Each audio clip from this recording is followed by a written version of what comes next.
Welcome to another ABS online video. Let's go and find out what we're going to learn today. Let's go again in week 20. Last week, everything seemed so big. Even bigger than the biggest elephant you could imagine. We looked at the most amazing places. Do you remember that? That was Angkor Wat in Cambodia. So where did we go? Where is Cambodia? We spent last week in Asia, an amazing continent. It really was big. The biggest country, the most people, the highest mountain. They are all in Asia. It's an incredible place. So diverse. North to south, east to west. Every part is very, very different. So more of the same this week? Well, nearly the same. We are going to another continent. But this time, nothing is really big. Okay, there's a map. But a map of where? Which continent is that? It's got some very, very famous countries in it. We are going to Europe. Europe is again a diverse continent. It's very cold and very hot, but it's nothing compared with Asia. So why is it so interesting? Is it a great place? Well, I guess that just depends upon who you ask. For some reasons, it is a great place. Okay, that will give you a very big clue. It has been the home of great empires throughout history, and these have created some of the most amazing places. So in Asia we've had other large empires, but the empires created by some of the countries in Europe have been much bigger.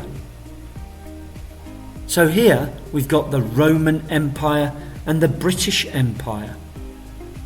Two places that have spread far and wide. We've got numbers again. This time we are going to add a point to our numbers. It's going to be very helpful. Some big numbers can be written in an easier way. Great. Okay, now let's think. We've got 8 numbers. So 28500,000 can be written as 28.5 million. Take away the 5 and it's an easy number to read. 28 million. Easy to say, easy to read, easy to write.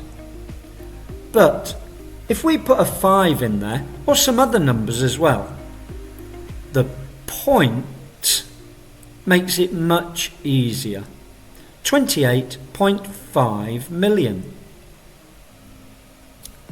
So let's look at some numbers.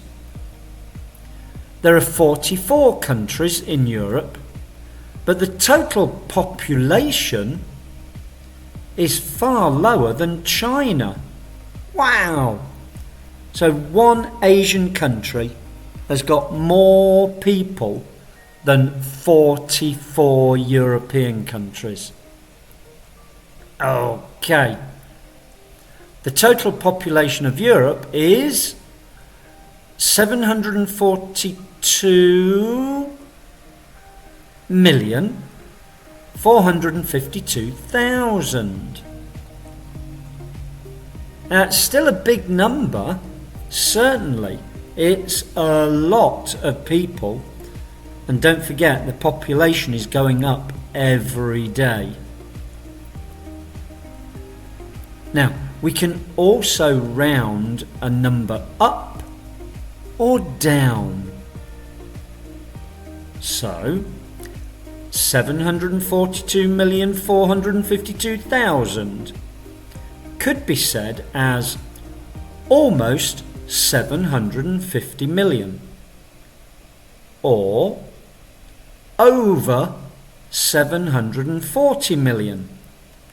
Okay, so if we use words like almost, or over, or more than, then we know that the number is not very accurate, but it does give us a very good idea. If the number is a difficult number, it's much easier to have a very good idea of what the number is instead of a very difficult but accurate number. Round it up, round it down.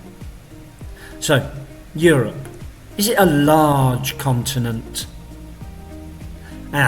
No, it's not large at all. Actually, it's the second smallest. The second smallest. Can you find out which is smaller? I'm not going to tell you. Go and find out. The total area is 10,180,000 square kilometres.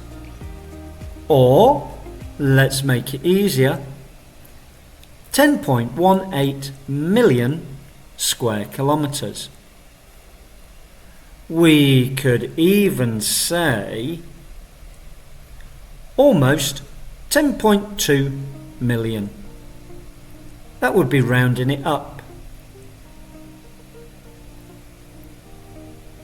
Are there large countries? So we know how many countries, but are they big? No, not really. No. Now, we found out last week that Russia was huge. It really is. And we called it transcontinental.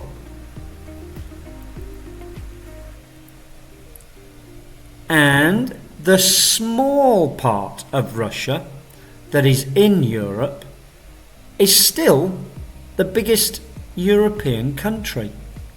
Wow! That's incredible. Russia has been very, very influential throughout history. I think everyone would agree that Russia has never been the strongest country in Europe, but it's been right up there. Very, very influential. So, most of Russia is in Asia, but the European bit is still really big. So how big? European Russia is almost 4 million square kilometres. 3,930,000 square kilometres to be exact. Can you see? it's much easier to round it up. And if we've got the word almost, then we know that it's not the exact correct figure. Yeah, big. Compare that to the Vatican City, which is 0.49 square kilometres. You could walk around a whole country in an hour. That is really small. Less than half of 1 kilometre. Wow. I think there are people in the world that have got bigger gardens. That is really small. The Vatican City. Now, despite being so small, it's a really important place. A really important country. Money. Money is where Europe's strength really lies. Now this is a bit wow.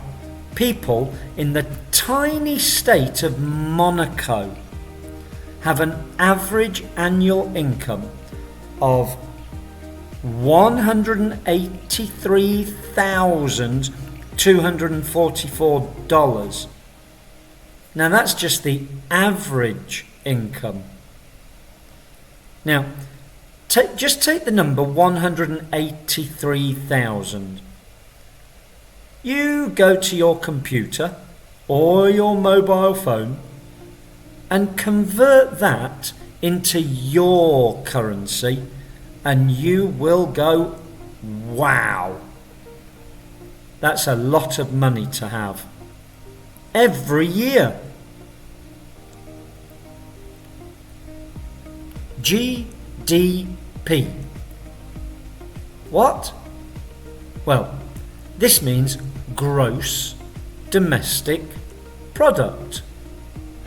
Still don't really understand.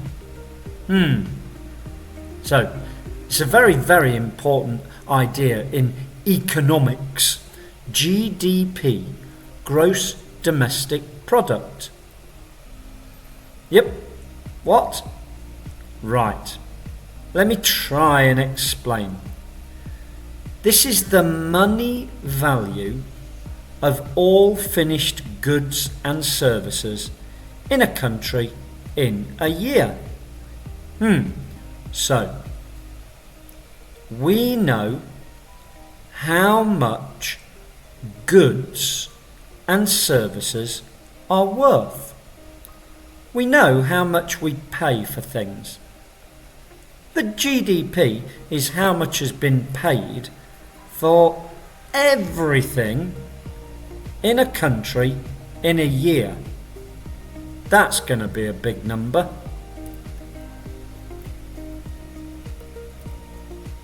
It's all the money in a country. Wow. Yeah. What is that number? Germany has a GDP of, well, 3 something. What is that number? Well, let's see. 1 and 6 zeros is 1 million.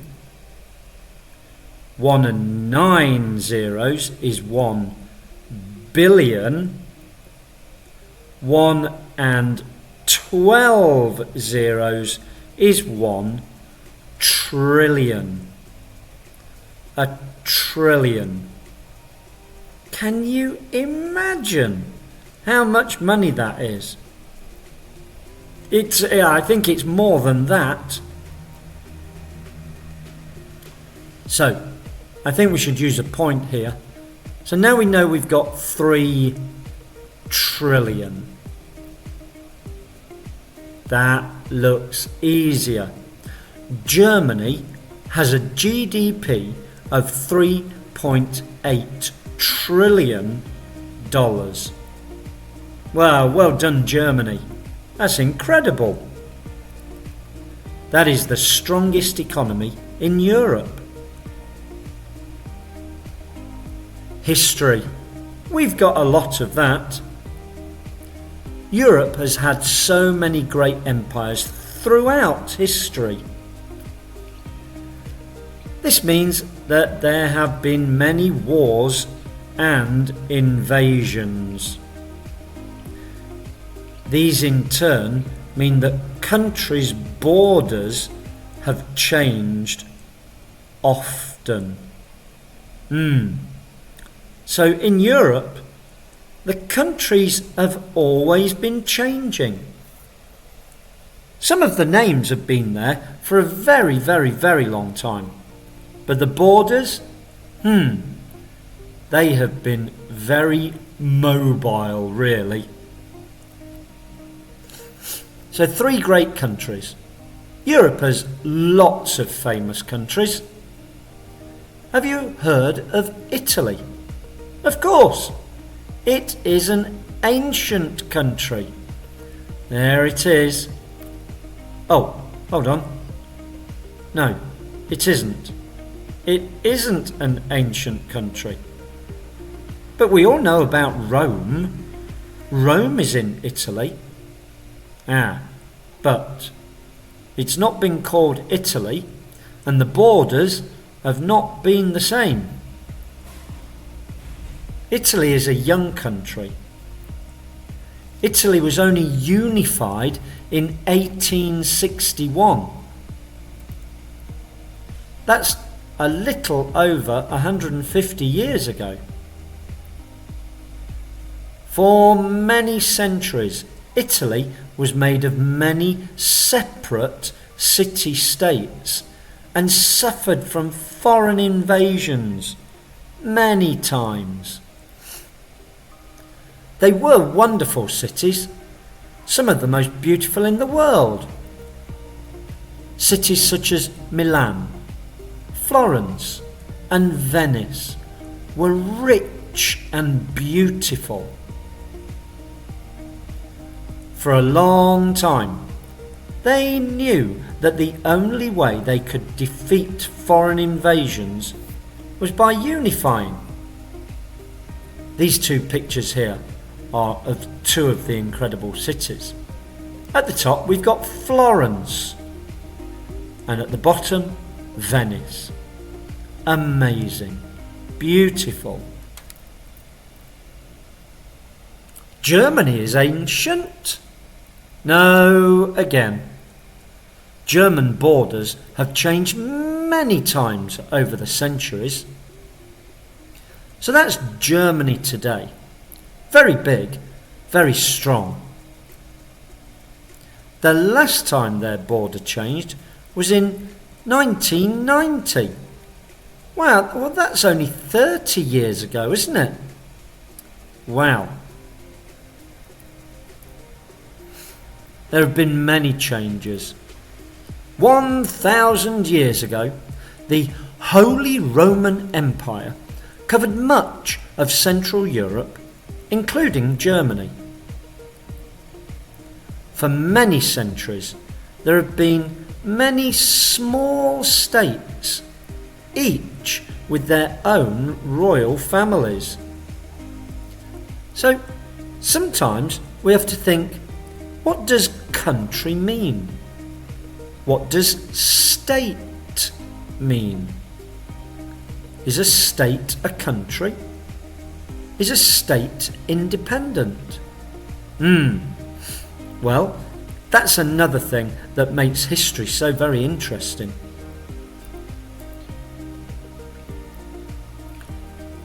In that time, hundreds of years, Austria, Prussia and parts of Poland joined and left.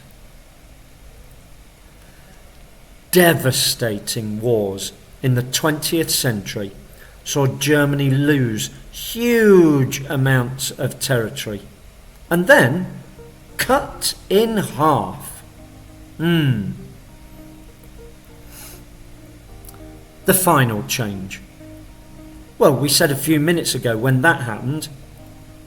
Finally, in 1990, East Germany and West Germany came back together. Will that be the final change? Well, who knows? We can never predict the future, really, can we? But at the moment, people in Germany are very happy to be unified again. It's made them the strongest economy in Europe, one of the strongest in the world. The UK. Surely the UK is stable? Yes, it must be. Oh, not really. Ireland. That's the map on the right-hand side. It's right next to the United Kingdom. And Ireland was part of the United Kingdom from as far back as 1169. Well, that's 900 years ago, isn't it? Now, an independent Ireland. For the great majority of that time, Ireland wanted independence. If you look at the map, it's a separate island. Finally, in 1922, the Irish Free State was formed. And Ireland, most of it, became free and independent of the rest of the United Kingdom. All this history has left its mark, certainly. The Neuschwanstein Castle is considered to be the most beautiful in the world. So Europe has, for the greater part of its history, been really quite rich. This castle, it was built by King Ludwig II of Bavaria, who died just months before it was finished. Bavaria was a large and important German state. It doesn't exist anymore as a country, but it's still an area that is part of Germany. So many wars, yes. Well, this next amazing place, Conway Castle, is so strong that it has survived since 1283. The imposing structure was built to help King Edward I to defeat Wales. Wales is now, and has been for many centuries, part of the United Kingdom. But it hasn't always been part of the United Kingdom. There's another border change. Now some fun facts. If you reach the age of 100 in the UK, you have a special surprise. You get a birthday card from the Queen, or now the King. So whoever is the monarch, the King or the Queen, will send you a birthday card. Well, that's very nice. Thank you very much, Your Majesty. Every year, Brussels Airport sells 800 tons of chocolate. Whoa! I think that would make me feel a bit sick. I guess you don't have to eat it all at the same time, but that is a lot of chocolate. The crazy complex cathedral of La Sagrada in Barcelona was started in 1882. They're still building it. Whoa! That must be very complex. Or maybe they're just very slow workers. Whew, so, Europe. Not big, but certainly a lot to see. Europe is fascinating. So much history and so much to see. We have one final continent next time. See you soon, guys. Bye. Thank you for watching our video today. Please don't forget, subscribe, and that will help us to make lots more videos for you. Thank you. Bye.